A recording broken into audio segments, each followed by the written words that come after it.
الله من الشيطان الرجيم بسم الله الرحمن الرحيم وإن كنتم على سفر ولم تجدوا كاتبا فرهان مقبوضة فإن أمن بعضكم بعضا فليؤدي الذي اؤتمن أمانته وليتق الله ربه ولا تكتموا الشهادة ومن يكتمها فإنه آثم قلبه والله بما تعملون عليم. مخی آیت کې دا ویلې شوي وو چې تاسو کتابتو کې معامله کوئ نو دا ولیکئ. عام طور باندې په سفر کې خلک کله کله معامله کوي او په سفر کې کاتب نه ملاویږي نو د هغې دپاره متبادل انتظام یې وکړو فرحان بیا ګاڼه وله ورکړئ. د یو خبرې په مقابله کې بیا پکار ده چې یو شی وله په ګاڼه کې ورکړي. خو ګاڼې دپاره بیا سفر یوازې شرط نه دی، ګاڼه په حضر کې هم ټیک ده. لکه یو روایت دے حضرت عائشہ رضی اللہ تعالی عنہ فرمائی چې عن انس رضی اللہ تعالی عنہ د حضرت عائشہ او د حضرت انس د دواړو روایت دے چې رهن رسول الله صلی الله علیه وسلم درعا له نبی علیہ السلام یو صغره غاڼه کړې وه عند یهودی د یو یهودی سره بالمدینه په مدینه کې دننه او اخذ منه شعيرا لاهله او دا يهودي نه د خپل بچو د پاره وربشي غشتوي د خوراک د پاره او اصغر وسره غاڼه کړي نو پته ولګي دا چې په حضر کې دنه د سفر نه بغیر غاڼه کې دی شي. البته د غاڼه شي شي نه فایده غستل حرام دي. غاڼه مطلب صرف دا دی چې زما قرض پتا دی دا ومن چې تعالی مې 1000 روپۍ قرض درکړی او د هغې په بدل کې مې دنه یو شی واغست، یو پن مې واغستو، مثلا یو ګړی مې واغسته، نو دا د دې خبرې ثبوت شو چې هلکه زما په تا پیسې دي. که ته په ما دې پیسې نشته نو ما دا ګړی ستا بیا زما سره ولیده. دا استیثاق الدین دی، استیثاق الدین چې زما په تا کې مې پیسې دي دا کلکي او زه په دې باندې یقین وکم چې او دا به ما ته واپس ملاویږي. او دا د کاروبار نه دی، غاڼه کاروبار نه دی په اسلام کې. پټي غاڼه کول او د هغې نه فایدې اخیستل، کورونه غاڼه کول او هغې کې بیا اوسېدل او په کرایه ورکول دا حرام دی، دا سود دی. وان کنتم علی سفر او که تاسو په سفر باندې وئ ولم تجدوا کاتبا او تاسو لیکونکی نه موندو فرحان مقبوضه نو بیا حکم دا دی چې غاڼه والی او په دې قبضه ولګوئ. غاڼه د هغې پورې نه مکمل کېږي څو پورې چې په هغې قبضه نه لګېدلي. په غاڼه کې قبضه شرط. بعضې داسې څیزونه دي چې په هغې کې قبضه، په بیعه کې قبضه شرط نه دی خرڅولو اخیستلو کې، خو په غاڼه کې قبضه شرط دی، په هبه کې قبضه شرط دی. دا بغیر د قبضې نه مکمل کېږي. فإن امن بعضکم بعضا که چېرته کې اعتماد وکړو ځینو کسانو په تاسو په ځینو باندې هسې بغیر د غاڼې نه یې وله څه شی ورکړو نو دی دې هم د الله تعالی نه ویرېږي چې هغه پې دومره اعتماد کړی دی نو دی دې هم هغه له پر وخت هغه امانت واپس ورکړي، د هغه اعتماد ته د نقصان نه رسوي. نو فلیؤدي الذي اؤتمن امانته نو ادا دي کړي او ورد کړي هغه کس چې هغه امانتدار ګرځولی شوی دی امانت ته دغه امانت والا. وليتق الله ربه او د الله نه دې ویرېږي چې د ده رب دی. ولا تکتموا الشهاده او ګواهي مه پټوئ. چې کله ته د معاملې د لین دین ګواه شوې او بیا تا ته وایي راشه ګواهي وکړو ته به یاره زه خو نه درځم نو دا خو په ستا په وجه باندې خو ډېر د یو حقدار هغه حق به ضایع شي بیا او ته ګواهي نه کوې. ولا تکتموا الشهادة او ګواهي مه پټوئ. ومن یکتمها او چا چې ګواهي پټه کړه نو فإنه آثم قلبه بېشکه د دې سړي زړه ګناهګار دی او چې زړه یې ګناهګار شو نو لاس وخپې خو به خود ګناهګار یې ځکه دا لاس وخپې خو د زړه نوکران دي. والله بما تعملون علیم او الله تعالی ستاسو د عملونو خبردار دی. لله ما فی السماوات و ما فی الارض. په دې سورت بقره کې ډېر زیات احکام بیان شو، څومره احکام بیان شو، څومره تفصیلات. مونږ چې کوم تفصیلات وي نو دا خو د هغه تفصیلاتو ډېر کمه حصه ده ځکه چې پوره تفصیلات بیانې خو بیا خو نه کېږي، سر ته نه رسي. د دې تمامو تفصیله په دې کې د عقیدې مسلې، د عمل مسلې، د اخلاقو، د کردارو، د معاملاتو، د اسلامي حکومتو، د اسلامي ریاستو، د جهاد او د کور، د بار، د معاشرتو، د خاندان، د حلال او د حرام او دنیا مسائل بیان شو. د دې ټولو مسائلو خلاصه څه ده؟ خلاصه دا ده چې الله تعالی خالق او مالک او حاکم دی، اختیارات د هغه دي. لہذا چې هغه څه ته حرام وي دا حرام دی او چې هغه څه ته لازم وي دا لازم دی. په دې خلاصه باندې پوه شه چې دا دومره مسلې درته بیانې د دې څه مطلب دی؟ نو په دې پوه شه که نه چې دا مسلې درته ځکه وایي چې اختیار د هغه دی. الله تعالی اختیار بنده له پکار ده چې هغه د الله تعالی هره خبره وکړي او بیا د الله تعالی نه معافي م غواړي، دعا م غواړي چې الله تعالی ما ته معافي وکړه، ما خو صحیح خبره ونه کړې شو. دومره مسائل دي، په دې مسایلو باندې ځان پوهول او بیا په دې باندې عمل کول دا ډېر ګران کار دی. په دې کې خامخا د سړي نه څه کمزوري کېږي، په بیان کې هم کمزوري کېږي، په عمل کې هم کمزوري کېږي. نو په دې باندې ځان پوهې که چې اختیارات د الله تعالی دي، بخنه او عذاب د الله تعالی په اختیار کې دی، بادشاهي د هغه ده، حرام او فرض او لازم به هغه مقرروي او د هغه مخې له به ځې بیا. نو دعاګانې غواړه د الله. د دې آیاتونو ډېر زیات فضیلت راغلی دی. عبدالله بن مسعود رضی الله تعالی عنه روایت په بخاري کې دی چې من قرأ الآیتین من آخر سورة البقرة فی لیلة کفتاه، چا چې دا دوه آیاتونه ولوستل د سورة بقره نه د شپې نو کفتاه دا ولا پوره دي. آمن الرسول نه دی خو عام طور باندې خلک دا درې آیاتونه وایي، رکوع د درې آیاتو. دا مطلب شو لله ما فی السماوات، دا الله د پاره دی هغه څه چې په اسمانونو کې دي، وما فی الارض هغه څه چې په ځمکه کې دي، ملکا وخلقا وعبیدا، ټول د الله تعالی مملوک دي، مخلوق دي او غلامان دي. وان تبدوا ما فی انفسکم، او که تاسو ښکاره کوئ هغه څه چې ستاسو په زړونو کې دي، او تخفوه یا یې پټوئ، یحاسبکم به الله، حساب به در سره کوي د هغې الله پاک. داسې نه وي چې سزا به در کوي، خو حساب خو یوازې سزا ته نه وایي، درته به وایي چې ګوره دا دي کوي، مطلب الله تعالی ته خبر دی. اوس د پټو خبرو د زړونو پټو خبرو به څنګه حساب کوي؟ نو وایي پټې خبرې، حسد پټه خبره ده که نه ده؟ شرک په زړه کې دننه دی که نه دا پټه خبره ده که نه ده؟ د غیر الله یاره په زړه کې پټه ساتل او د الله تعالی نه یاره نه ساتل دا د زړه عمل دی که نه دی؟ نو ګورئ حسد، بغض، کینه، نفرت، دشمني، تربګني دا ټولې په زړه کې نه دي؟ نو دې ته وایي نفاق په زړه کې دی، منافقت په زړه کې نه. دا ریا او د ښودنې دپاره د خلکو ته د ځان د ښودلو دپاره خلک څه نیکي کوي، نو دا ریا په زړه کې دا په خوله کې، په خوله کې داسې وایي دا په زړه کې ریا. نو ریا هم د زړه ما فی انفسکم دی که نه دی؟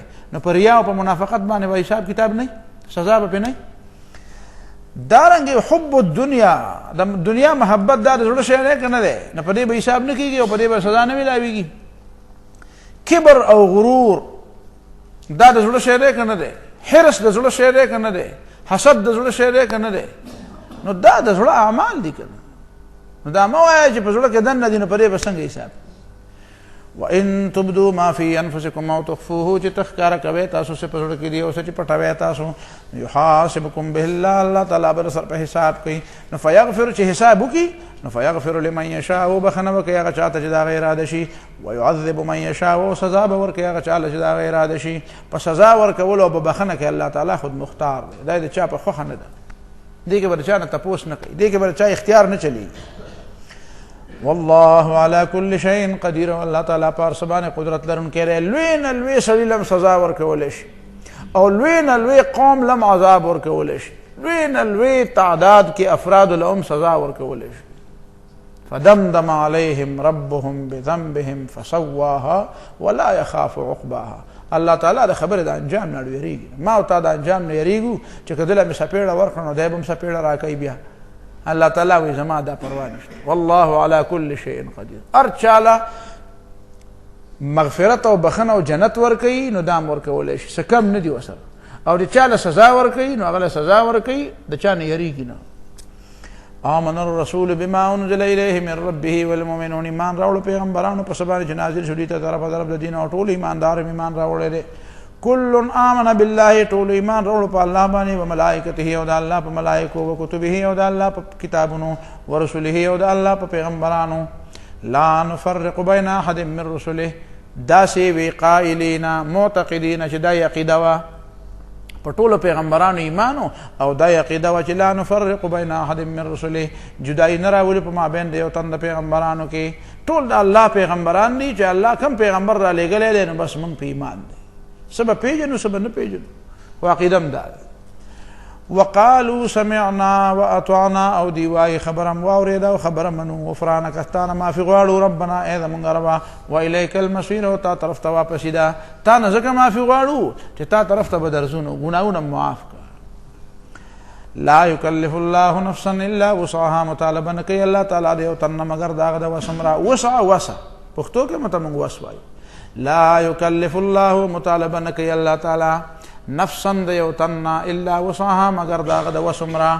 البته دا وس څومره دی نو دا کېدی شي ما او تا د خپل وس په معلومولو کې خطا شو، دا به الله تعالی دا فیصله کوي چې زما وس څومره و. زه خو به وایم چې یاره بس جي زما خو دا وس هم نه کېږي 2 رکعته مونځ هم نشم کولی د خپې را باندې هم درنې دي او سر هم را باندې دروند دی وس مې نه کېږي او یاره جي زکات وس خو مې بلکل نه کېږي او د پلانکي وس خو مې نه او د روژې وس او په دې د چا پلار به ونیسي دا خو تږی کېږي سړی نو دا وس ما ته نه دی معلوم دا چا ته معلوم دی اسنه چې زما دا خیالي چې وس مې نشته وس مې یي اسه دا مې خیالي چې وس مې نشته او په حقیقت کې مې نو دا به نه وی ګورې چې دا مطالبه ده نه کړې ده دا دې خبرې دلیل دی چې ستا پې وس شته بس لا یکلف الله کنه که ستا وس نه وی اوس ګوره داسې درته نه دی چې اسمان ته وخېږه ځکه ورته پته ده چې دا دې وس نه دی دا درته نه دی چې اسمان دا درته نه وي دا پوزه دې بنده که ساماله ځکه پته ده چې دا دې وس نه دی دا درته نه دی چې شپه او ورځ او 10 ورځې 15 ورځې وږی تږی ګرځه ځکه دا ورته پته ده چې دا دې وس نه دی خو چې دا سیره ته ویلي دي پته ولګېده چې دا دې وس دی دا مطلب لها ما کسبت دی هر یو تن ته به ملاویږي هغه څه چې د ګټلي وعلیها مکتسبت او په د باندې به بوج او بار هغه څه چې د ګټلي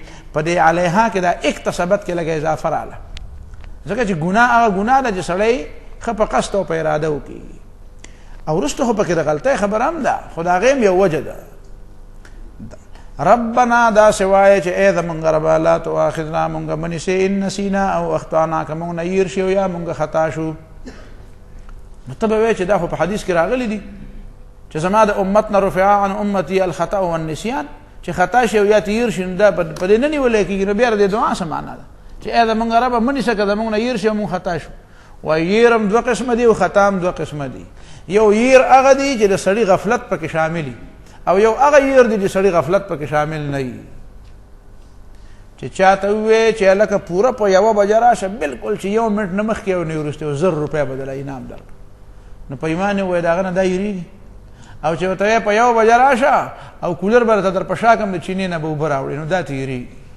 ځکه په دې کې څه پیدا نه وي نو دا یوه خبره ځان ته ښه یادوي ځکه چې دې کې د ده فایده ډېره ده او دا بله تېرېږي نو دا یوه به ته ورته ووایې دا یوه ده نه ولې یېره شوه دا بله ده دې کې ستا څه چل ول نه دی پکې خو دا یوه دې پروا دې نه ساتله دا ځکه یېره شوه او دی بلې ته ډېر په تمه وې نو دا د نه بلکل نه خطا د 1 بجې نه مخکې راغلی وي سړي چې وي پیره بابا وي وی تبر دې پیدا کړی نه دی ډیوه په لاس تیلو ته ولاړې نو دا د سړي فایده یې پکې ځکه نو نسیان 2 قسمه دی خطا هم په 2 قسمه ده پوه شې په خبره باندې غلطي را نه وشوه دغلته کې مثال په طور باندې درز مې وخوړه او دا جامې مې ماته شوې نو چې په هغه ځای راځم نو بس بیا به ګورم هلکه خیال کوئ څوک راونه لوېږي بل ته به مې هلکه خیال کوه پرې نه وځي خو دا خطا شو خو دا چې یو ځل نه غلطي ګناه را نه وشوه په دې باندې پوه شې بله غیبت مې وکړو چغلي مې وکړه په دکاندار پرې پیسو کې خطا شوم دکاندار خفه کېږي نه دکاندار اکثر چې پیسې ورکوي نو پرې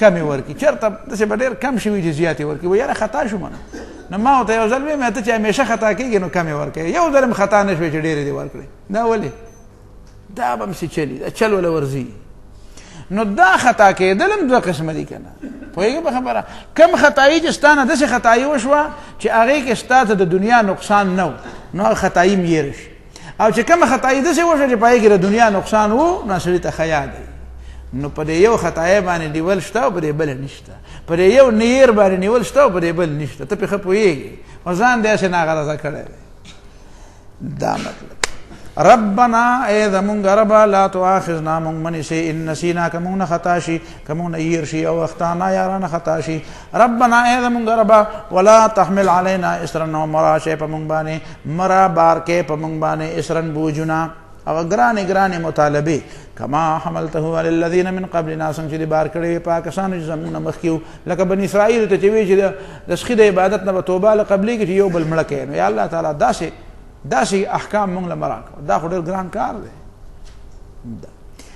ربنا ولا تحملنا اے زمونږ ربه ما چې په مونږ باندې هغه مصیبتونه لا طاقت لنا به چې مونږ له د هغې د وړو څه طاقت نشته داسې بیمارۍ مه راوله داسې قرضونه را باندې مه راوله داسې مصیبتونه او تکلیفونه را باندې مه راوله داسې ازمیښتونه او امتحانات او مشکلات را باندې مه راوله چې د هغې د برداشت طاقت را پکې نه وي داسې غمونو سره مه مخامخ کوه د داسې بوجونو سره مه مخامخ کوه د داسې مصیبتونو سره او د داسې تکلیفونو سره د داسې جیلونو او د داسې سختو سره مه مخامخ کوه چې د هغې برداشت ونه کړی شو او بیا بل څه وکړو دا دعا غواړه واعف عنا او مونږ پرېږده ګوره مجرم چې سړی ګرفتارۍ نه ټول ناول خو د ګریوان نه ونیسي د ګریوان نه نیولې وی راشه د ګریوان. نو دا هغه د ټولو نه اولنې مطالبه خدای چې یاره دا ګریوان خو مې پرېږده بدي ښکارم ورو دا خلک به را پورې خاندي. نو واعفو عنا معافي وکړه مونږ ته یعنې مونږ پرېږده. عفو پرېښودو ته وایي مولا سره ته وایم نیسم ما دا ګناهګار خامخا سړی خو ګناه خو کړي غلطي خو شوي. نو واعفو عنا مونږ پرېږده مونږ د ګریوان نه مه رانیسه. نو چې د ګریوان نه یې پرېږدي نو بیا ورته دویمه مطالبه د هغه دی چې خیر دی زم به درسره خو مړه چاته وایم مه که نه چې یاره داسې غلطي کړي چې پاپي مو کې نیولی یم په چرسو کې مې نیولی دی په غلا کې مې نیولی دی هسې دا ګوره دا بازاریان به راته ګوري او خاندي به راپورې. نو داسې بیا د قیامت ورځ ده ګوره د قیامت ورځ ده او دا دنیا 13 قامه ولاړ دي. نو بیا دویمه مطالبه د سړي په ذهن کې دا راځي چې پرده را باندې راواچوه. خیر دی غلطي خو رانه شوې ده خو مولا تا ته پته ده چې غلطي مې کړې ده نو ستا په حق کې مې غلطي کړې ده. نو دا خلک به بیا شرموي که نه دا خلک راله بیا پیغورونه راکوي. نو دویمه مطالبه بیا د پرېښودو نه بعد د سړي دا وي چې واغفر لنا پرده را باندې راواچوه. نو پرده مې هم در باندې راواچوله. نو بیا چې سړی خوند بیا مومي که نه نو بیا یو خبره بل هم کوي چې خدای پاکه نو زه خو بېوسم یم سم عمل هم سم نشته څه نیکۍ مې هم ډېرې نشته. نو ګوره ګریوان دې م راله پرېښو پرده دې م را باندې راواچوله. نو اوس دغه جنت هم راله راکړه نو بس دغه د دې هم لایق نه یم خو ورحمنا د خپل طرف نه راله سلام که ځکه وږی یم یم تږی یم یم ستړی یم یم بېوسم یم کمزوری یم یم څه مې شتم نه. نو ورحمنا د خپل طرف نه را باندې رحم وکړه سره لرام که. نو الله وایي زه خو کوم خو ته غواړه که نه ما خو د غوښتلو چل او د غوښتلو الفاظ ورته ما وښودو. نو چې هغه ورکولو واله سړي ته د غوښتلو چل مو ښه یو ټکي مو ته وښیي نو بیا به یې نه ورکوي خامخا به یې ورکوي خو چې څوک یې غواړي. بیا د ټولو نه یو لویه خبره په دنیا کې د مؤمن په زړه کې دا چې خدای پاکه دا کافران چې راپورې خندا کوي دا څه کوي دا مسلمانان نن د مسلمان ګریوان د مسلمان په لاس کې مسلمان وجني کافر ته بېغمه دی. مسلمان د مسلمان کور رواني کافر بېغمه دی. مسلمان د مسلمان بېعزتي کوي او کافر بېغمه دی. مسلمان ته کډه په سره او کافر بېغمه دی. نو الله تعالی دا کافران راپورې خاندي. نو یو وخت داسې زما په ژوند کې راوله چې په دې کافرانو باندې زمونږ نمبر راشي. نن د دې نمبر دی را باندې خو یو وخت خو خدای داسې راوله چې زمونږ په دې ژوند کې داسې وخت راشي چې مونږ په دې یهودیانو پورې وخاندو مونږ په دې امریکایانو پورې وخاندو او د هندوانو ګریوان کې د هندوانو لاشي او د یهودیا په ګریوان کې د یهودي لاشي چې د دې کور رواني او زما کور جوړي. مولا چې څنګه زه نن تماشه یم چې داسې دی سبا له تماشه شي چې زه تماشه کوم او د یهودي کور رواني زه تماشه کوم او د امریکایي کور رواني چې زما کور رواني چې د کور روان شي. نو وانصرنا انت مولانا مولا ته زمونږ مددګار ته زمونږ مولا یې مونږ خو ستا یو مونږ ستا بندګان یو ته زمونږ مالک یې ته زمونږ آقا یې زمونږ اختیارات ستا په لاس کې دي. نو فانصرنا علی القوم الکافرین مدد وکړې زمونږ په مقابله د کافرانو خلکو کې د کافر قوم په مقابله کې خدای که نور ډېر بېکاره یو نو کلمه خو وایو مسلمانان خو یو تا خو منو ستا توحید خو منو ګناهګار یو ډېر زیات بېکاره یو خو د کافر په مقابله کې فانصرنا نو زمونږ مدد علی القوم الکافرین د کافرانو قوم په مقابله کې او چې د کافر قوم په مقابله کې د الله تعالی نه مدد نه غواړي دا به څه مؤمني. نو دې کې گویا کې په دې کې دا ټولې خبرې راغلې هغه د جهاد او د غزا خبره پکې په دې خلاصه کې راغله په دې اخري خبره کې راغله چې یوازې دا نه چې دعا وکړي بلکې د دې لپاره به عملي جدوجہد کې. دا سورۃ بقره خلاص. بسم الله الرحمن الرحیم سورۃ آل عمران په دې کې د آل عمران لفظ راغلی دی. ان الله اصطفى آدم و نوح و آل ابراهیم و آل عمران علی العالمین. دا صورت مدنی دی او په دې صورت کې چې کوم مضامین بیان شوي دي د هغې نه پته لګي چې په دې کې 4 قسمه مضامین راغلي. د اول رکوع نه والا تر د 4مې رکوع پورې دا مضامین د بدر نه بعد نازل شوي دي او غزوه بدر ته نږدې زمانه ده د 2م کال. دویم قسمه مضامین چې دي د 6مې رکوع نه والا تر د 9مې رکوع پورې د 4مې رکوع نه والا تر د 6مې رکوع پورې د اول رکوع نه والا تر د 4مې رکوع پورې دا د غزوه بدر نه بعد د 4مې رکوع نه والا تر د 6مې رکوع پورې دا د نجران وفد راغلی و او نجران د عیسایانو یو علاقه و د یمن طرف ته، د حجاز او د یمن په دې مینس کې. نو دا په 9 کال باندې راغلی. څنګه چې په سورۃ بقره کې تا د 9 کال آیاتونه ولوستل د سود متعلق، نو دا چې په دې کې د 9 کال آیاتونه دي سنة الوفود چې ورته وایي. وفدونه راغلي او د نجران وفد هم راغلی او هغه عیسایانو او هغې د نبي علیه الصلاة والسلام سره مناظره کوله. نو د هغې تذکره به راځي. دا د 4مې رکوع نه واله تر د 6مې رکوع پورې، د 9مې رکوع نه واله تر د 12مې رکوع پورې دا د اولنې مضمون سره تعلق لرونکي خبرې دي. دا هم د بدر د زمانې ته نږدې دي، د 2م کال د زمانې آیت. او د 12مې رکوع نه واله تر د آخرې پورې دا بیا د غزوه احد په باره کې نازل دي او د احد په غزا باندې دا تبصره ده. د احد د غزا باندې دا بیا تبصره ده. نو دا پته تاته ولګېده چې په دې کې د 2-3 زمانو مضامین راجمع شوي دي، یو د بدر، بل د احد او بل د وفد نجران. نو څه مضامین پکې د 2م کال دي، څه مضامین پکې د 9م کال دي او څه مضامین پکې دا د 3م کال دي. دیتا آل عمران خو په دغه وجه وایي. د دې مخکینی صورت سره د دې ربط مختلفو طریقو باندې دی. یو طریقه دا ده چې مخکې تا دا وی په سورۃ بقره کې چې وزلزلوا حتى يقول الرسول والذين آمنوا معه متى نصر الله. دا سه وجړه کولای شو د دشمن د طرف نه چې مؤمنان وی چې مدد وکړي راځي. دا غي عملی تصویر د سده لکه په احد کې. په احد کې چې څومره تکلیف مسلمانانو ته ملاو شو، نو دا سه تکلیف ته زلزلو وي. نو دا به پتا راځي د رمضان بچ کې نه، دا د لارې خاصت. دارنګي په دې آیت کې چې دا تاوی فنصرنا علی القوم الکافرین، الله تعالی د کافرانو په مقابله کې زمونږ مدد وکړي. نو الله تعالی وی د احد په شانته او د بدر په شانته میدان ته وځي، نو زه به مدد کوم. د اصول پابندي وکړي، نو زه به مدد کوم. یوازې به دعا کار نه کوي، یوازې دا نه چې په جماعت کې به دعا غواړي. څنګه چې په بدر کې خلک میدان ته وتی او څنګه چې په احد کې خلک میدان ته وتی، دا چې به میدان ته وځي. نو الله بل د جهاد خبره التم وی دلتم دی. سورۃ بقره کې هم د قتال او د جهاد خبره وی، دلته هم د قتال او د جهاد خبره دي. بل یو ربط دام دی چې دلته دا ویل شو چې لا نفرق بین احد من رسله.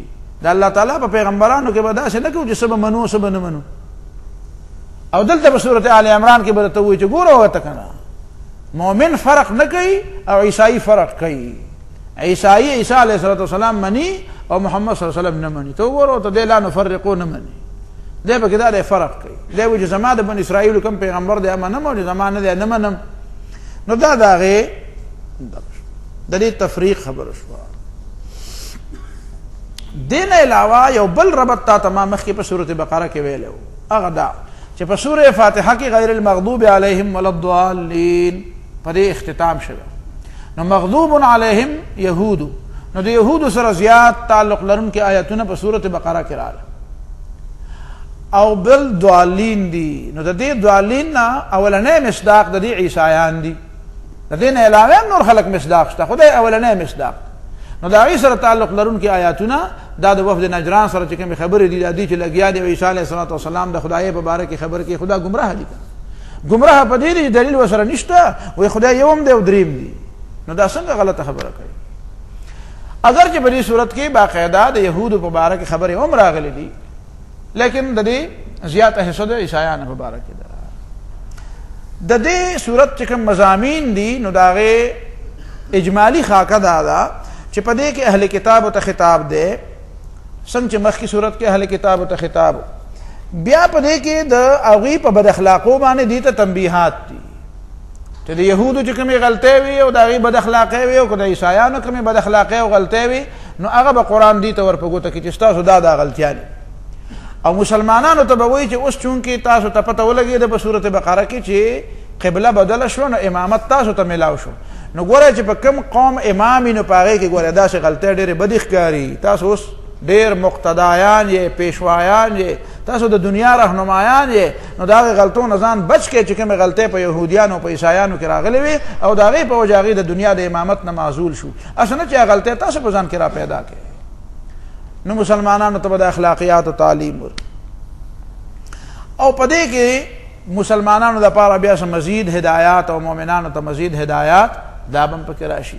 او بیا به په دې کې یو مضمون بل دی، هغه دا چې مخکینو قومونو چې هغه عبرتناک انجام دی د هغې د زوال او د تباهۍ، نو هغه به راته د هغې یو څو جھلکیانې به راته پیش کړي او دا به راته ووایي چې ګوره د داسې انجام نه ځان ساته او داسې انجام د چا یي چې په چا کې دا بد اخلاقۍ، نو د داسې بد اخلاقو نه ځان وساته، هسې نه چې د داسې انجام سره ور مخامخ شي. بسم الله الرحمن الرحیم. شروع کوم خالص په امداد د نوم د الله چې ډېر زیات مهربان او همیشه مهربانه دی. الف لام میم. د دې په مطلب یو الله پوهیږي.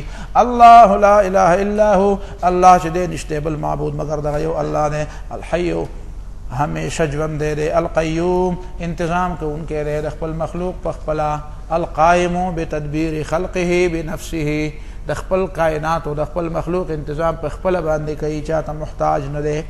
نزل علیک الکتاب بالحق. راویلیږه تا ته دا کتاب په رښتیا، مصدقا لما بین یدیه د تصدیق کوونکی دی د هغه کتاب چې د دې کتاب نه مخکې دی.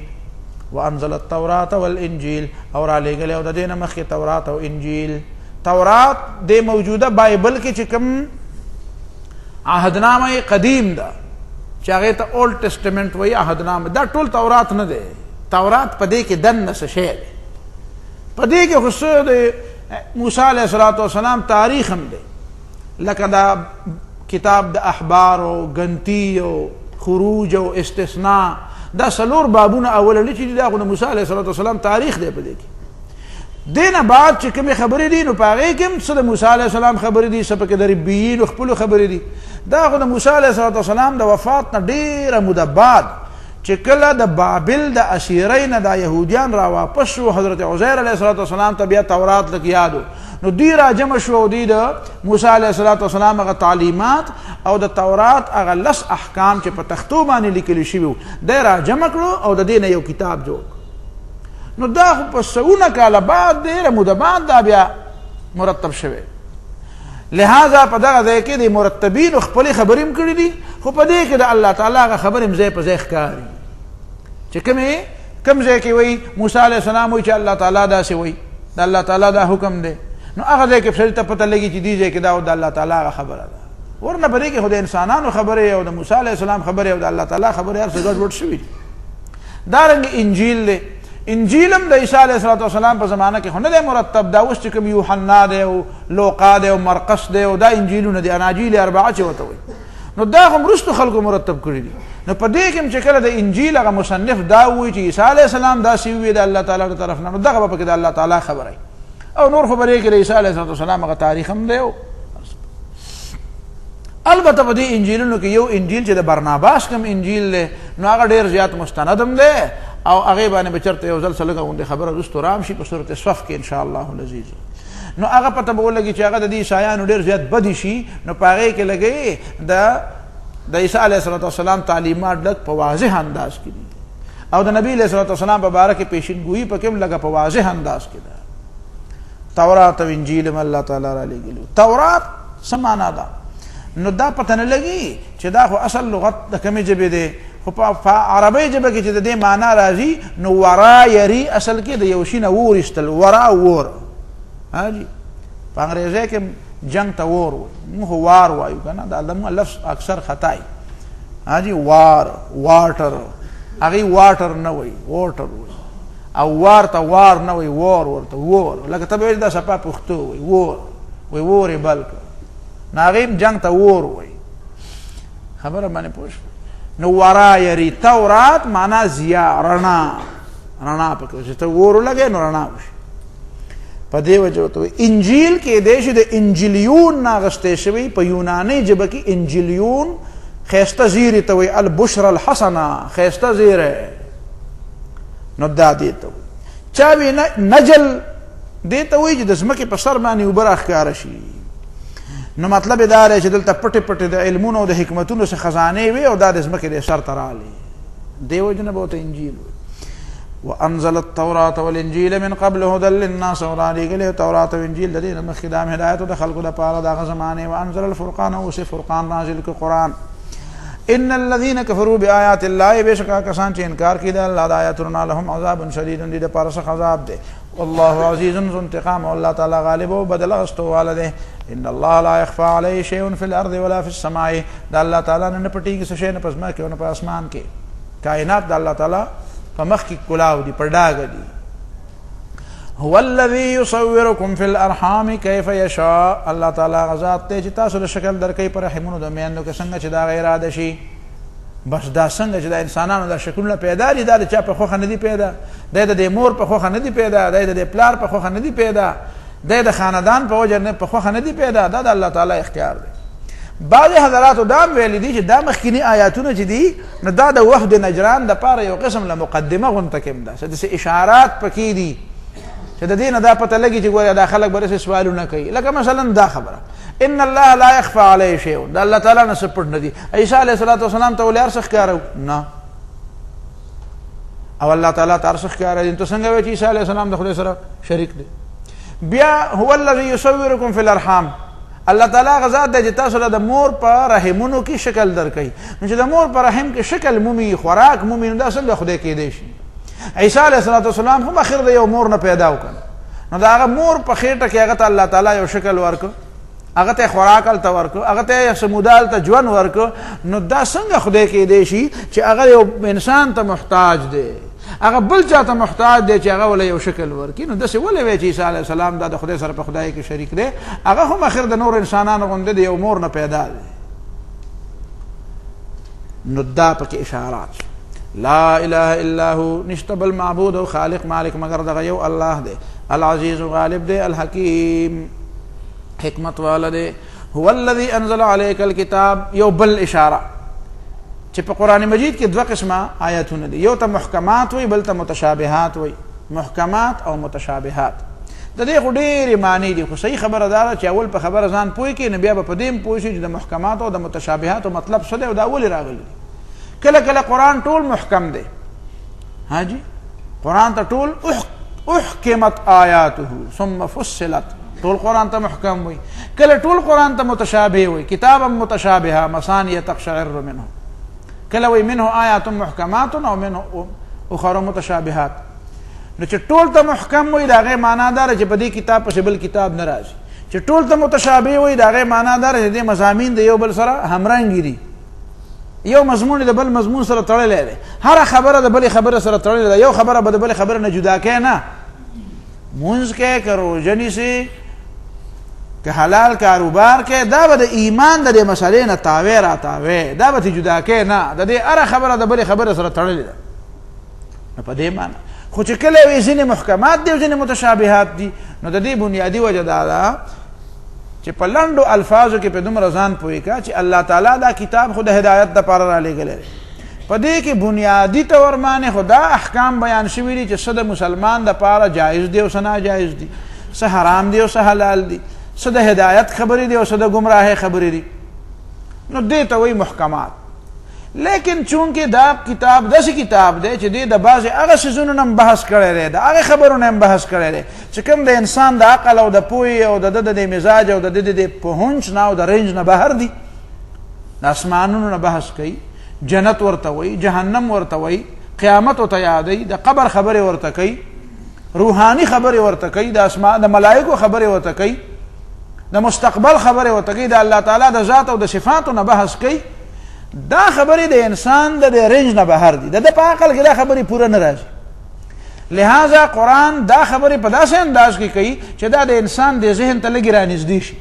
د ذهن په دې خبرو پوره کار نه کوي، خو قرآن یې په داسې انداز کې بیان کړي چې کم از کم د دومره حده پورې په دې پوه شي چې ولې داسې شیلې خبرې شته، داسې حقایق شته، او دې په دې باندې پوه شي چې اگر چې زما په علم او په عقل کې نه راځي خو دا خبره شته، لہذا دی به ومني، په هغې به ایمان وساتي، عقیده به پرې وساتي. اوس یو انسان لګي او هغه د هغې خبرې ډېر قید او کورید کوي، په هغه پسې ورځي او د هغې ډېر زیاته ایکسپلین کول غواړي چې دا لږ ونې ما ته وسپړه چې په دې کې دننه نور څه دي. نو قرآن ورته وایي چې ګوره دا خبرې ستا د حدودونه بهر وې، دې خبرو کې ستا علم او عقل پوره کار نه کوي، دا خو صرف د دې دپاره ما تا ته در ولېږلې چې ته په دې پوه شې چې داسې څه خبرې شته او ته به ایمان بالغیب وساتي، په الله باندې اعتماد وکړه چې او دا خبرې داسې شته. د تقدیر مسله ده، پوهېږې په خبره، د قیامت خبرې دي، د جنت او د دوزخ خبرې دي، د وزن الاعمال خبرې دي. نو د الله تعالی صفات دي، د الله تعالی افعال دي، د الله تعالی اختیارات دي، ملائک دي، په اسمانونو کې څه دي. نو دې ته ستا ذهن داسې کار پې نه کوي لکه پرې دنیا کې چې څنګه ستا ذهن کار کوي، بلکې که ته وګورې پرې دنیا کې هم بعضې څیزونه داسې دي چې ستا ذهن پې هغسې پوره کار نه کوي. لہذا دغه کې صرف د تقریب ذهني د ذهن د نږدې کولو دپاره په دې اکتفا وکړه او په دې کې اخوا ډېر قید کورید مه کوه، ډېر پسې لیدکی مه رڼا کوه. که ډېر دې پسې لیدکی رڼا کړه بیا به خراب شي. نو انسان بیا دوه قسمه دی، یو هغه دی چې د هغه د مطلب سره کاري، نو هغه به په دې باندې پوهېږي چې او محکمات زما د هدایت دپاره راغلي دي، نو بس هغې باندې به زه عمل کوم او دا زما د پوهې دپاره دي، په دې زه پوهېږم، په دې کې به عقل استعمالوم.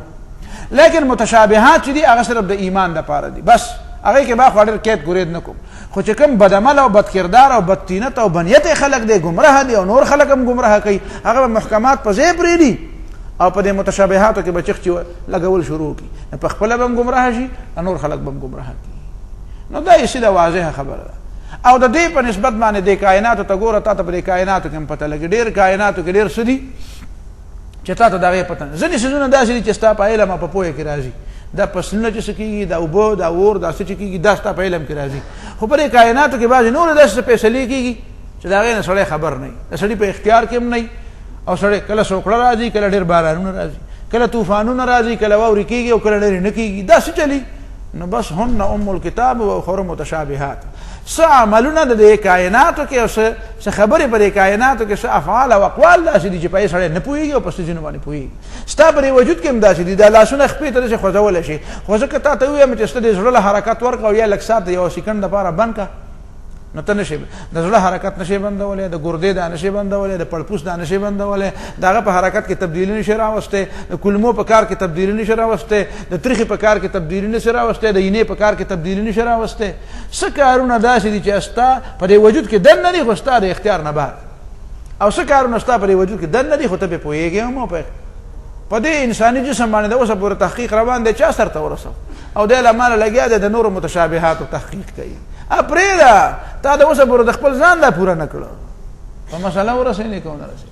همدغه وجه ده چې عیسایانو ته یو اشتباه پرېوتې ده چې په تېرو کتابونو کې د یو داسې لفظ کېدی شي چې راغلی چې د هغې معنا په عربۍ ژبه کې ابي. نو زمونږ د دې عربۍ والا او د دې خلکو هم ډېر زیات هوښیارتوب دی چې دوی اب همیشه پلار ته وایي. نو دا غلطي هغې هم کړې وه چې اب همیشه پلار ته وایي. نو د دې خبرې د څنګه چې په مولانا مودودي اعتراض کوي چې اب همیشه پلار ته وایي، دقه اعتراض بنیاد عیسایانو ایښودی دی چې هغې وی په تېرو کتابونو کې د الله تعالی دپاره د اب لفظ استعمال دی، نو اب خو پلار ته وایي، دا د عیسی علیه السلام پلار شو، دی زوی شو. په دې نااشنا غوندې اشاره پوه شوي که پوه نه شوي، که اوس هم ذهین نه نو ته بیا ډو ذهین کېدی نه شي. دې بابا ته وایه دا نور خلک هم پرې دروازه پرې کلاوله پوهېده، یوازې تا ته کونډه نه وه ناسته چې ته رالې او تا کلاو کړه. په هر څه کې راځئ او اختیار لرئ. خجی دا مطلب دے هو الذی انزل علیک الکتاب، اللہ تعالیٰ غزات دے چې پتا باندې کتاب نازل کو، منه آیات محکمات چې په دې کتاب کې ځینې آیاتونه دي چې هغه محکم دي، هغې واضح مراد دی، ښکاره خبره ده، پکې حرام بیان شوي دي، حلال پکې بیان شوي دي، عقیده پکې بیان شوې ده، دا کوه دا مه کوه. هن ام الکتاب چې دا مرجع د کتاب ده، دا د کتاب د پاره اصل دی. دې ته وایي چې بل به دې ته راځي، مور له بچی رامنډې کوي. هن ام الکتاب چې دغه محکمات دا اصل د دې کتاب دی. یرد الیها غیرها، نور آیاتونه به دې ته راړی. و اخر متشابهات، او نور آیاتونه دي چې هغه متشابه دي. متشابه معنا دا ده چې د هغې پوره مراد واضح نه دی، پوره مراد واضح نه دی، د اخره پورې په سړی پوره نه پوهېږي، په یو ځای کې سړی خامخا ګیرېږي، او چې څوک د اخره پورې ځان پوهول غواړي نو هغه پکې خرابېږي.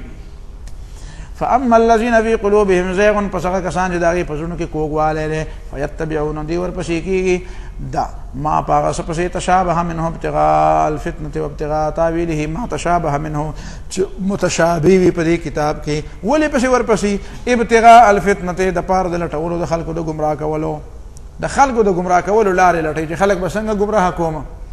دا د دانشورانو دا طبقه چې ده، دا فری میسن والا، دا دغه لاهوري هغه شاګردان پوهېږي، دا په دې ټي وي باندې چې په مخه راځي، عبارت د عربۍ ټکی نشي ویلی او د یو ضربه معنا نشي ویلی، ها جی کله ضربه یضربو ضربن تاسو ته وګوره ضربن څه معنا ده خدای کو کوي کی او د مال شیخ القرآن جوړ شوی دی په ټي وي باندې خلکو ته ترجمه کوي او دا خلک هم خدای بوزای خپل ځامن دي چې دنه ترجمه اجده کوي نو چې تر دنه زده کوي نو ته خدا سي خي ها جی یو سړی په بازار ته روانو هسپتال ته او وېزوې مې څه دی بیمار دی اپریشن ولکم په لارې او ته یو سړی وي زما دا چاړه داغه نه خطیره ده او دې خو اگر اسیم له وزدنه پیسې هم نالم او دا ته ورسم له واغه چې ول په اپریشن کو نو مړ کو نو بیا چې وباسي وي زما په اپریشن کې مړ شو نو دا غلطي ده چا ده دغه سړی د چاړې په د پسې تیر کړي وکدار دی بل کو تکم د دې نه نه خبر چې دا اپریشن والو چې په کوسو کې ناشي چې ردی چته زیلته نو دیندار چا درس اوري وې رجیب پلان کې په درس کې داسي و فرمایلو نو د بوزای خپش بچي سره تلقوا دا مطلب ابتغاء داغه کار دار چې هغه تا گمراه کوي هغه دې د پاره دی چې هغه تا گمراه کوي لار نه خطا کوي او تا هغه تسرقه ابتغاء الفتنه د پاره د لټولو د خلکو د گمراه کولو د لارو او ابتغاء تعویله او د پاره د لټولو دا غي د مطلب د غلط معنی تعویل دلته مطلب څه دی تحریف د غلط معنی ا د دې د پاره مقرر کړی دی غلط تنخواه دې د پاره ور کوي ارا ولی دې د پاره برتی کړی دی هغه ایجنټ دی ایجنټ دې د پاره برتی کړی تنخواه ول ور کوي په ځان نه په یو غږ سلام په ټي وي کې په مخه شکل ښکاری نو پستا په دې شکل باندې خواغن کارونه کې ته ربنا استمتع بعضنا ببعض انت تنخواه له شکل ښکارا کوي هغه په نور اب خلک گمراه کوي دا مطلب شو وابتغاء تعویله او د پاره د لټولو دا غي دا هغه غلط معنی دا غي تعویله الذين يشتهونه د دې د مطلب د معنی تحریف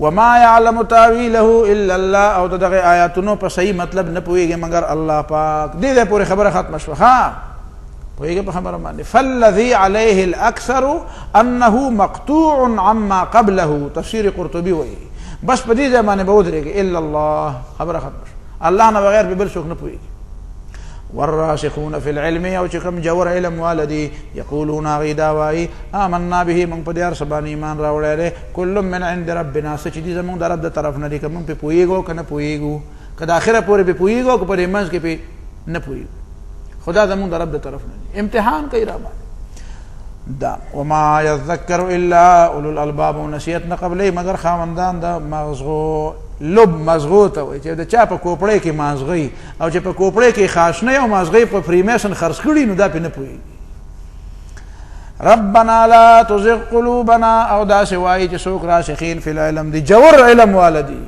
ما وی سبب په دې کې تاسو لک مزید تحقیق وکم چې جوور علم څه ته وي خو دا خیر درست براشي ان شاء الله جوور علم والا بداوي ربنا اذا من رب لا تزغ قلوبنا مکه زمونږ زړونه پدې کې میلان مرا پیدا کوو د حقنا چې یو ځل راته حق کار شي او خالق هوته نو بیا زما د کمزوري او د غلطۍ په وجه باندې زما زړه بل طرف ته مایل شي داسې مکو او که کومه غلطۍ په وجه داسې کیږي نو دا غلطۍ نه رااله د معافی او د توبې توفیق راکړه لا تزغ قلوبنا ذم نکگیت مکگیت زمونږ زړونه بعد هدایتنا پس دا غنه چې تا مونږ ته لار خودله لنا من لدنک رحمه او بخیر مونږ ته خپل طرف نه مهرباني دلته د مهرباني نه مراد استقامت ده استقامت دې ته وایي چې په خبره میټینګ پاتې کا استقامت په ځای کې نه په خبره که په ځای استقامت نه بیا ستا په ابراهیم علیه السلام کې استقامت وو نو کله په عراق کې او کله په مصر کې او کله په شام کې او کله په اردن کې او کله په فلسطین کې او کله په حجاز کې نو په یو ځای ډوو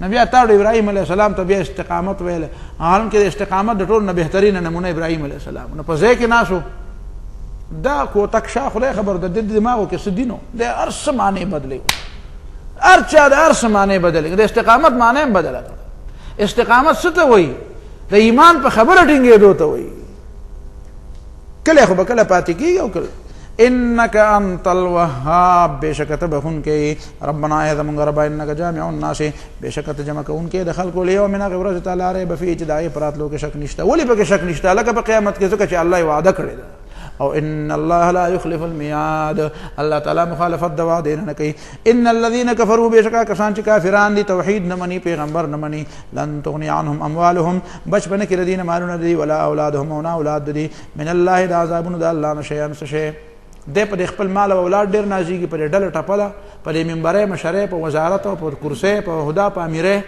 نو دا د بچ کولو طریقې نه دي، په دې نه بچ کیږي. دا د نبی علیہ الصلوۃ والسلام مقابله له چې د نجران نه کغه وفد راتو کنه، پای کې یو سړی وو دغه ابو حارثه بن علقمه نو، ابو حارثه زوی د علقمه. نو د چې راته نو د چې په خپل قشر باندې سور شو کنه، نو د یو ورور کورز ابن علقمه رضی الله تعالی عنہ هغه ورسره تراوته او دا سړی چرته کې په سفر باندې زینو خړې لار و، نو دا خلک د کلی ملي و تراوزي داسې په خوانه طریقه خدا سي بابا نور متراوته. نو دا ابو حارثه زوی د علقمه چې په قشر باندې سور شو، نو دا قشر داسې او ترې نو دې تر پریوت، چې را پریوت نو د ضرور چې کوم کورز ابن علقمه، نو دی ولګي د نبی علیہ السلام ته خیره وکړي، وی تعیسل ابعد اغه لری سړی د خدای تباک. نو دی ابو حارثه زوی د علقمه چې د پیغمبر علیہ السلام مقابله لره روان دی او عیسائی دی، نو د ضرور ته وی تعیست امک، وی خدای د استا مور تباک. ناغه ته وی چې لالا دا ولي لالا یا څه شي کنه چې دا ته ما خو ستا د وجنه ماغه ته بدر دی ویلي چې کاغه مقابله نه وي، هغه د پیغمبره داوا نه وي کړي، ته بنت لینو دا د خوښ شوی نو پتا خپ شوما، نو ته زما مور ته ولې خیره کې؟ هغه وی بیخ دی وزه مور ته ځکه خیره کوم چې دغه محمد صلی الله علیه وسلم ته خیره مکه او دا صحیح پیغمبر دی تباکه مو ته ته خیره کې او صحیح پیغمبر دی، خدای پاک رښتینی پیغمبر دی. ناغه وی چې لالا په دې نه پوهیږم چې رښتینی پیغمبر دی، نو مقابله لته پکار دی که منل لته پکار، ته مقابله لسی وی به وقوف ته په دې نه پوهیږي. دا سیاست ځان له مسله ده، دا ځان له قصه ده، په دې نه پوهیږي ساده سړی وی په دې څنګه نه پوهیږم، وی چې په دې ځکه نه پوهیږي چې رښتینی پیغمبر دی مونږ یې ولې نه منو، وی ځکه نه منو چې لأن هؤلاء الملوک دا د روم حکمرانان نه دي، د امریکا او د روم د حکمرانان، امریکا په نوم زمانه کې په زمانه کې روم خدا یو شی دی کنه، دا د هغې وارثان دا رومیان چې کوم دي کنه اعطونا اموالا کثیره، دا مونږ له ډېرې پیسې راکوي او اکرمونا او زمونږ ډېر قدر عزت کوي، مونږ سره ګرین کارډ هلته به آزاد ګرځو را ګرځو، کارډونه را سره او پیسې او تنخواګانې هم راته میلاویږي، او چې هلته ورشو نو ښه په عزت او داسې پروګرام وي نو ښه غټه کرسۍ را کوي. نو فلو آمنا بمحمد صلی الله علیه وسلم، نو چې اوس مونږ په محمد صلی الله علیه وسلم باندې ایمان راوړو کنه، نو لاخذوا منا كل هذه الاشیاء، نو بیا خو به کارډ هم رانه واپس والي او تنخوا به هم نه راکوي، نو د لوږې نه مرو. نو ته پوهېږې په دې خبرو چې د محمد صلی الله علیه وسلم مرګرتیا کوي نو د لوږې نه به مړ شي بیا. نو دا خبره داسې ده چې دا مونږ وروره ګزاره کوو، دا د دنیا کاروبار دی. پوه شي په خبره وی خیرې ورته هغه کورس په دې باندې پوه شو رضی الله تعالی هغه وی ښه لالا جان ستا دا دماغ دی. نو دی په دې طرف راغی، د نبي علیہ السلام سره مناظره وکړه، چې دی کور ته تلو، هغه په دې بل طرف راغی او نبي علیہ السلام ته دا قسم وکړه او ورته وی چې لا اله الا الله محمد رسول الله، زه خو ته ګواه شه ته پیغمبر یې او زه تا منم، زه په دغه پرواړو ساتم، پیسې راکوي نه راکوي او څوک څه راکوي او څه نه راکوي، او د لوږې نه مرمه وکړه ډوډۍ مې لاویږي، خو ما ته پته ولګېده ما ورور ویلې ته رښتینی پیغمبر یې، بس زه د نور تپوس نه کوم خو کلمه راته وایه. نو هغه راغی مسلمان. تفسیر کبیر دا قصه نقل کړې ده. ان الذين كفروا کسان چې کافران دي، بېشکه کسان چې کافران توحید نه مني، لن تغني عنهم اموالهم، بچ به نه کړي او لرې به نه کړي د دې نه د دې دا مالونه، دا امریکا چې ولې څه ورکوي او دا یهودیان چې ولې څه ورکوي او دا انډیا چې ولې څه ورکوي، نو په دې به د خدای د عذاب نه خلاص شي. ولا اولادهم، او نه د دې دا اولاد من الله د عذاب د الله نه شیئا څه شی، اولئک هم وقود النار، او دا کسان خشاک د جهنم نه. مخکې په سورۃ بقره کې ویلو کنه چې وقودها الناس، هغه ناس څوک دي؟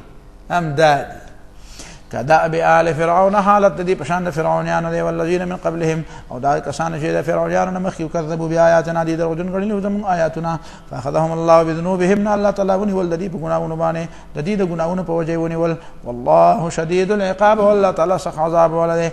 قل للذین كفروا ستغلبون وتحشرون الى جهنم، او اے پیغمبر کافرانو ته، هغه کسانو ته چې کافران دي، ستغلبون، تاسو به مغلوب کیږئ، تاسو به شکست خورئ، دا وته خبر ډاګه وایي، يهوديانو ته موي او د عیسایانو ته وایي او د مکه مشرکانو ته وایي. دا مطلب شو قل للمشرکین مکه ستغلبون، یعنی یوم بدر، د بدر په ورځ باندې چې ول شکست ورکړو. نو یا معنا دا چې څنګه د بدر په ورځ شکست ورکړو، دا سبب بیا هم داسې کی، دا خو اصل د شکست هغه یو قسم لمه نور فاطمه که را روانه. دا مطلب شو. او چا وینا د دینه مطلب يهوديان دي، نو په دې مدینه منوره کې يهوديان اوسېده کنه، بنو قینقاع، بنو نذیر، بنو قریظه دا اوسېده کنه. نو دي ته وی هو ستغلبون، تاسو به کمزوري کېږئ، شکست به خورئ، وتحشرون الى جهنم، او یوازې په دنیا کې به شکست نه خورئ، جهنم له بمځئ او بمبېلې او دوزخ ته بمځئ. وبئس المهاد، او ډېر بد ځای لاندستنې دا جهنم. اعاذنا الله من ذلك. اوس د تغلبون یو مثال مخکې زمانه کې تیر شوی و. دا ته څنګه وایي چې ته به شکست خورې؟ مونږ او شکست وایي ولې بل ورځ د خوله چینګه نیولې وه په هغه بدر کې، نو بیا داسې به وي که نه. ستغلبون یو مثال. قد كان لكم آية في فئتين التقطا، يقينا واستاسو د پاره یو نخه په هغه دوه ډلو کې چې یو بل سره مخامخ شوې. فئة یو ډله وا تقاتل فی سبیل الله، جنګېده د الله د دین د غلبې دپاره. د هغې ډلې کردار، د هغې ناسته پاسته، د هغې عمل، د هغې تنظیم، د هغې خبرې، د هغې ناسته پاسته، دا د دې خبرې د دې نه ښکاره کېده چې دا د الله تعالی د رضا خلق دی. بدماشان نه وو، ډمان او غله او ډاکوان نه وو، هغې شرابیان کبابیان نه وو. د هغې د دې فوجونو د تلو راتلو، د حرکت نه، د هغې د ناستې پاستې نه، د هغې د خبرو نه دا معلومېده چې تقاتل فی سبیل الله، دا د الله د لارې خلق دی. دا نه واخرى کافرة، او بل ډله د کافرانو وه، یرونهم مثلیهم، چې لیدل دې کافرانو خپل ځانونه لره د خپل ځان دو چنده، ځانو ته ډېر زیات ښکارېده. رأی العین، په نظر د سترګو کې که شمارلی ځان نه وې نو هسې مو ته ځان ډېر زیات ښکارېده. نو یو معنا دا شو، یعنی وم ډېره او ځانه مو ته ډېر ښکار. وروسته په صورت انفال کې به راشي چې په یو وخت کې ډېره په بل وخت کې لږ، هغه د اوقاتو خبره جدا ده. او دا معنا هم ټیک ده چې یرونهم مثلیهم، او بل ډله کافره وه، یرونهم لیدل به د مسلمانانو دا کافران، مثلیهم د خپل ځان دو چند یا د دیو دو چند، یعنی دی به ورته زیات د ځان دو چند او یا د دوی دو چند. نو مطلب یې دا دی چې په ابتدا کې به د کافرانو تم ځان ډېر ښکارېده او دوی تم ځان هغې ډېر ښکارېده. یرونهم مثلیهم. او دا نور ترجمې هم پکې خلکو کړي چې مسلمانانو به کتل د کافرانو ته د خپل ځان دو چنده، او کافرانو به کتل د مسلمانانو ته د دوی دو چنده. په ابتدا کې دی یو بل ته ډېر ښکارېده. رأی العین، په نظر د سترګو کې، دا مطلب. خو صحیح ترجمه داسې ښکاري، والله اعلم. دا دوه ترجمې چې تا ته ما وکړي. واخرى کافرة، بل ډله کافره وه، یرونهم لیدل به د مسلمانانو د کافرانو لره، مثلیهم د دې کافرانو دو چنده. نو دا ورته ډېر ښکاره کېده ځکه چې د الله تعالی باندې څه را پیدا شي؟ اعتماد. او دا معنا هم ټیک ده، معارف القرآن والا دا معنا کړې ده چې یرونهم لیدل به د کافرانو خپل ځان، مثلیهم د خپل ځان دو چنده. رأی العین، په نظر د سترګو کې. اصل کې وخو تقریبا زر کسان، لیکن ځان به ورته څومره ښکارېده؟ 2000 ورته ښکارېده چې هلکه هلکه مونږ ډېر شی یو، دی چې ورځو پې دا دې دپاره چې چېرته رستو نه شي، ځکه چې اجل یې هلته پوره دی. والله یؤید بنصره من یشاء، والله تعالی مضبوطی په خپل مدد باندې هغه څوک چې د هغې اراده شي. ان فی ذلک لعبرة لأولی الابصار، بېشکه په دې کې عبرت دی د خاوندانو د عقلونو دپاره. لأولی الابصار، د سترګو والو دپاره. هلکه نو سترګو واله خو میخ هم ده، نو د هغې دپاره پکې عبرت شته. تا ته ما ویلو چې مخکې د مقدمې خبرې یاد ساته چې د انسان سترګې دوه قسمه دي، یوې انساني سترګې دي او بلې حیواني دي. نو اولی الابصار معنا دا ده چې د چا کې انساني سترګې، دا دواړه سترګې مخامخ چې دي، دې کې انسانیت هم او په دې کې حیوانیت هم، دا دواړه کاره کوي. کله د انسانیت دپاره ړندې شي او د حیوانیت دپاره صحیح کلاوي، او کله د حیوانیت دپاره ړندې شي او د انسانیت دپاره کلاوي. په دې خبرو ته پوهېږي چې هغه د مقدمې خبرې دي یاد دي. دا مطلب شو. زوین للناس، اوس خلق جهادونه ولې نه کوي؟ خلق د دنیا حاجی هغه مخکې دا وکنه لن تغني عنهم اموالهم، دا مالونه او دا دولتونه خلق ړون کون کی، دین پسې پریدي، دین پسې آخرت په خپل برباد کی. نو زوین للناس حب الشهوات من النساء، زوین للناس خیسته شوی دی خلقو ته. چا ورته خیسته کړی دی؟ ګوره کله کله الله تعالی د دې خیسته کولو نسبت ځان ته کوي. وکذلک زینا لکل امة عملهم، وایي دا علما. نو تا ته ما د هغې وجه ویلې وه چې خالق الله دی، ځکه نسبت ځان ته کوي. او کله کله مشرکینو ته او کافرانو ته او شیطان ته. وکذلک زینا للمشرکین لکثیر من المشرکین قتل اولادهم شرکاؤهم لیردوهم، یا لک الشیطان سول لهم واملا لهم. نو ګوره نفس خایست خو پکې الله تعالی پیدا کړی دی، خو چې د آخرت په مقابله کې پکې سړی خایست ګوري نو دا پکې بیا د شیطان کار دی. دا چې د آخرت په مقابله کې تا ته ښایسته ښکاره کوي دا چا؟ او نفس خایست په پکې الله تعالی پیدا کړی. په دنیا کې خو خایست شته که نه؟ په انسانانو کې شته، په دې غرونو، په دې سمندرونو کې، او په دې سیندرو مندرو کې، او په دې هر شي کې خایست دی. خو دا خایست چې کوم الله تعالی پیدا کړی دی په خپل ځای درست دی او د هغې نه انکار کول نه دي پکار. خو کوم خایست چې هغه د آخرت په مقابله کې پکې دی چې یاره دا واله او آخرت پرېږده او د خدای احکام هم پرېږده او قرآن هم پرېږده او اسلام هم پرېږده، نو داسې خایست بیا چا؟ دا د چا کار دی؟ بیا دا دومره چې ډېر زیات ښایسته کړي نو دا بیا شیطان دا کار کوي چې آخرت پې در باندې پرېږدي.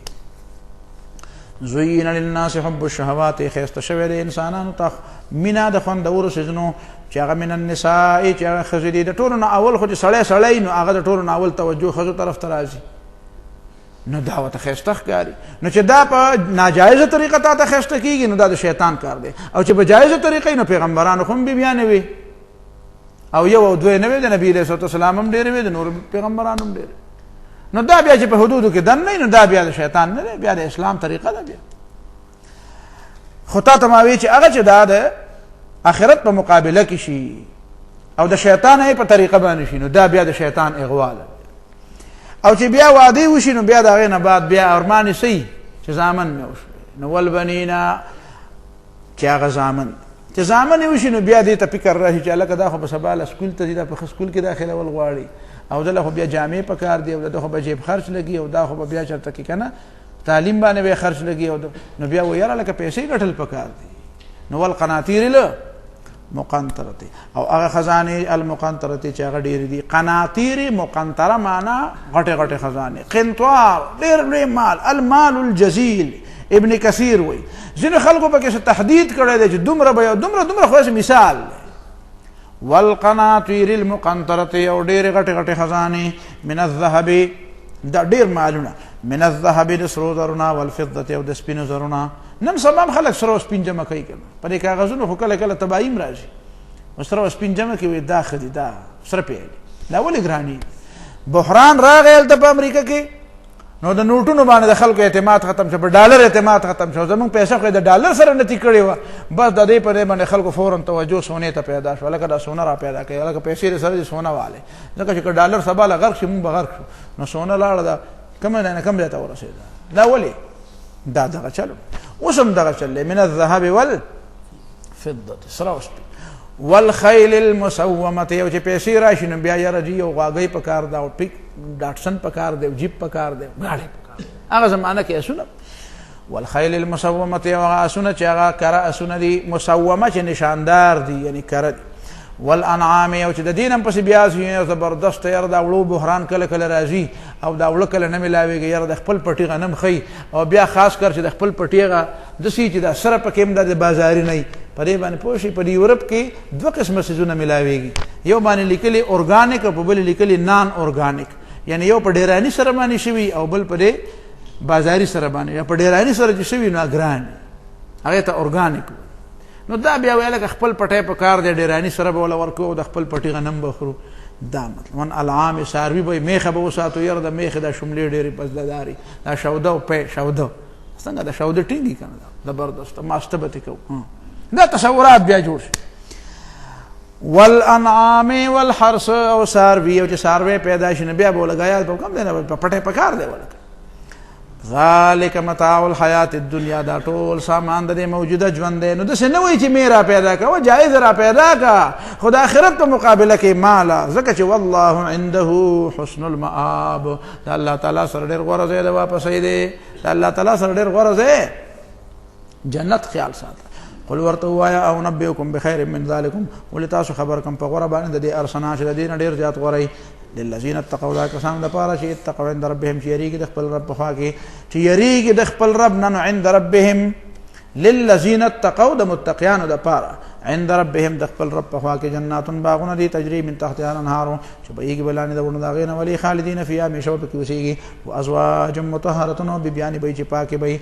پاکې معنا دا ده چې سیرت خوی به هم پاکي او صورت او شکل به هم ښایسته وي. ورضوان من الله او رضا بم د الله تعالی طرف نه. نو بچ جنت ملاو شو او بیبیان ملاو شو او د الله رضا ملاو شو، نو بد دا بیا او باقی الته سره او سپینو باندې ستندر لګي الته څوک څه کوي، الته اوس دکانونه نشته خرڅه ولا غستل به کوي او پټی خپل ډیر دي او میوه ډیر دي او غلامان او نوکران ډیر دي، نو دا باقی شذونه پکې شمران.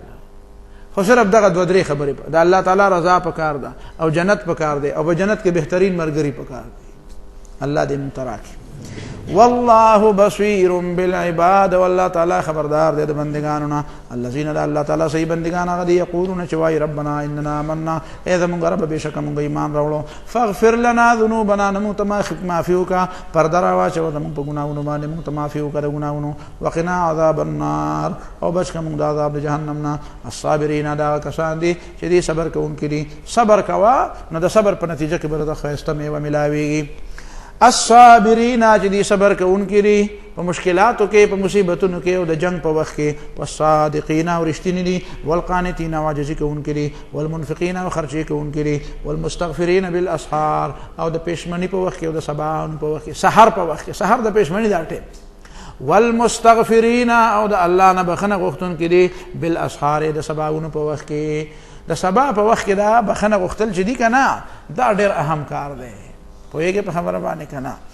ځکه خو سوی علامه اقبال وی عطار ہو، رومی ہو، رازی ہو، غزالی ہو، کچھ ہاتھ نہیں آتا بے آہ سحر گاہی. نو سحر ټیم کې معافي غواړه. شهد الله انه لا اله الا هو، الله پرې باندې گواه دی چې د الله نه بغیر بل خدای نشته. والملائکه و ملائکم پرې اقرار کړی دی، و اولو العلم او اهل علم پرې باندې گواه دي. ګوره درې کسان د توحید گواهی الله تعالی کوي او د الله تعالی گواهی پوره ده. خو الله تعالی وی ګوره ملائکم په گواه دي، د الله تعالی سره مقرب مخلوق څوک دی؟ ملائک دي. نو اغي عملنا او دا غي دا ټول ژوند په دې خبره گواه دی چې الله تعالی یو دی. اغي تر دې زیاته پته ده. بیا په دې لاندې ځمکه کې څوک د دې خبره گواه دي؟ و اولو العلم.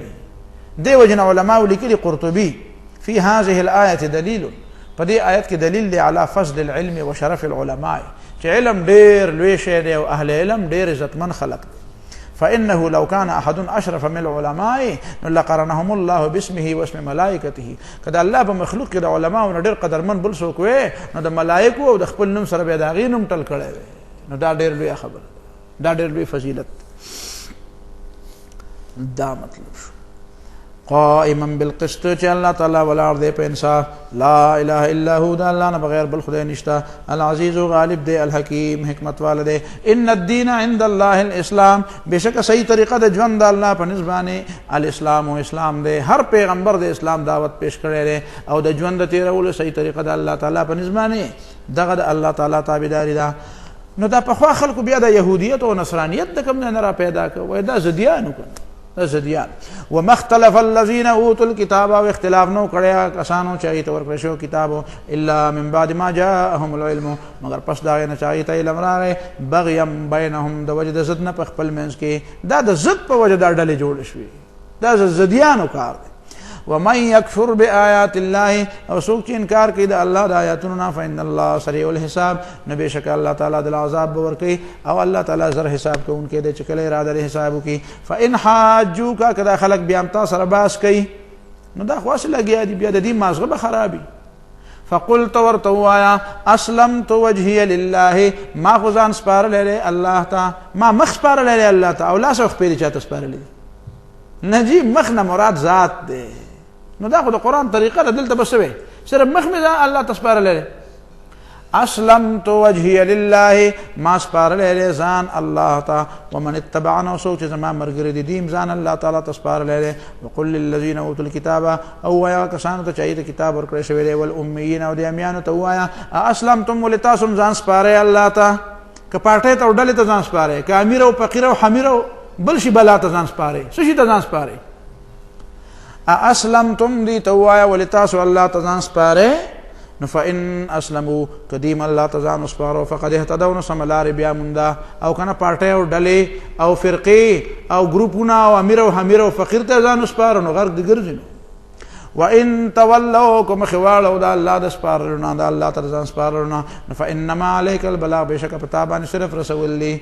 مطلب دا دی چې د دعوت په میدان کې صرف رسول دي منل نه دي پاتې شو غزا نو غزا د منلو لپاره نه ده دا غي مته پرون بیان کړو والله بصير بالعباد والله تعالی بصير لدن کې خبردار دی بالعباد د بندگانو ان الذين يكفرون بآيات الله بشکا کسان چې انکار کوي د الله د آیاتونو منلو ويقتلون النبيين وجن پیغمبران بغیر حق پناه حق ويقتلون الذين يأمرون بالقسط من الناس او وجن هغه کسان چې حکم کوي په انصاف باندې د خلقونه فبشرهم بعذاب اليم نذیر ورته ورکړه دردناک عذاب بني اسرائيل روح المانی وای په یو ورځ کې 43 پیغمبران مړ کړو او بیا 170 کسان را پاسېدو او دی ملامت کوي چې دا تاسو څوک ظالمانو بدبختو پیغمبران مړ کړو یو دوه درسل ویخ پیغمبران نو دا 170 کسان مړ کړو او مازیګر جشن مناو ویله ملک وزګار شو هر وخت به راته وی چې دا ولې او دا ولې او دا سکوي او دا سکوي نو دی خلکونه ته تمه کوي چې دا په سمدار راشي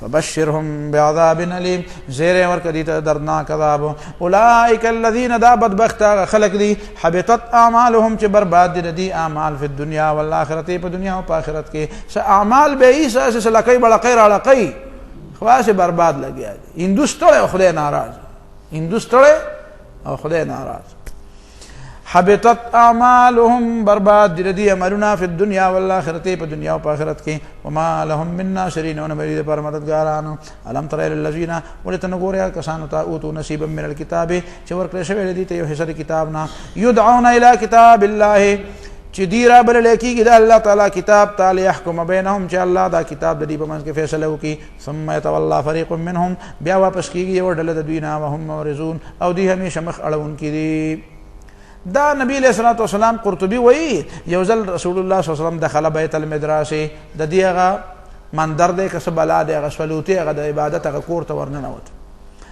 نو على جماعه من يهود نالت يهوديان ناس فدعاهم الى الله نبی علیہ السلام الله تعالی طرف دعوت ورک فقال له نعيم بن عمرو والحارث بن زيد دا دو پک يهوديان دی وتوي على اي دين انت يا محمد محمد ته په کوم دین باندې فقال نبی علیہ الصلوۃ والسلام ارتوی علی ملت ابراهیم زه په دین د ابراهیم علیہ السلام فقال غي ورتوی چې فإن ابراهیم کان یهودیا ابراهیم علیہ السلام خو یهودیو دې دواړه وته فقال النبي صلى الله عليه وسلم نبی علیہ السلام ته فرمایل فهلموا الى التوراة فهي بيننا وبينكم راځي چې تورات باندې فیصله وکړو تاسو په کتابو تاسو تورات راوړي چې پای کې څه لیکل چې ابراهیم علیہ السلام یهودیو نو بس دغه باندې په فیصله شي نو فابایا علیه نو هغه وینا نجی په دې مسله کې په تورات فیصله نه کوم ته پته دي چې پای کې لیکلي دي چې نو بیا درو ولې وای نو فنزلت نو دا آیات راولې غلې شو دا آیات نازل شو چې ګوره اے دا الله تعالی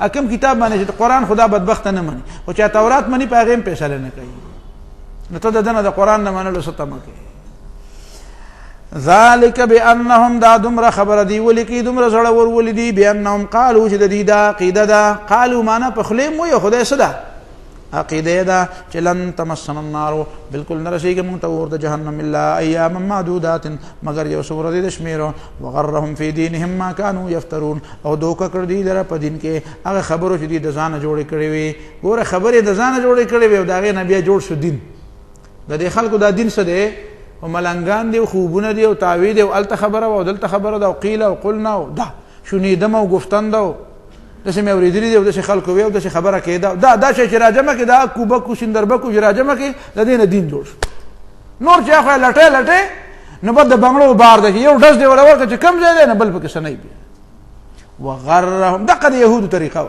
وغرهم في دينهم ما كانوا يفترون اول د ځانه دروغ جوړ کړو هغه دروغونه یو ګورک دنده جوړ کړو دا غینه فی دینهم هغه په دین کې دن نشوي خبره اوس هغه په مزغو کې پرتی دي نه پکې آیات شته نه پکې حدیث شته او دغه انګا په مزغو کې پرتی دي دغه شی د خلک خراب کړو دغه شی د خلک تباہ فكيف اذا جمعناهم سهالت بيد دي خلقو چې کله موږ دا خلق راجم کو ليوم هغه ورځ لا ريب فيه چې دا پراتلو کې شک نشته ځکه الله وعده کړی دا بیا به پته ولګي څنګه چلوي بیا نن خو خیر دې چالاکی دی وکي ووفيت كل نفس ما كسبت او پورا باور کړی شي یو تنت بدل عمل چې کړی وهم لا یظلمون او پری بزیاته نه کی واخر دعوانا